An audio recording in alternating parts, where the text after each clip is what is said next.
You're watching how Let Ease trim a video on your iPhone with iOS 26. Open the Photos app and find the video you want to edit. Tap on the video to open it.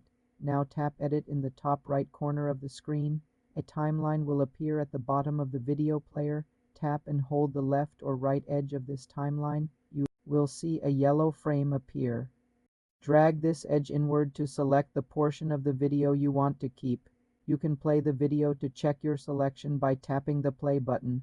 Once you've chosen the start and end points, preview your trimmed clip. Tap Done in the bottom right corner. A menu will pop up. Select Save as New Clip to keep the original video and create a trimmed copy.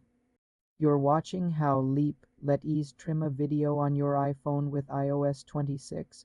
Open the Photos app and find the video you want to edit. Tap on the video to open it. Now tap Edit in the top right corner of the screen. A timeline will appear at the bottom of the video player. Tap and hold the left or right edge of this timeline. You will see a yellow frame appear. Drag this edge inward to select the portion of the video you want to keep. You can play the video to check your selection by tapping the play button. Once you've chosen the start and end points, preview your trimmed clip. Tap Done in the bottom right corner. A menu will pop up. Select Save as New Clip to keep the original video and create a trimmed copy. For more simple tech tutorials, subscribe to the channel.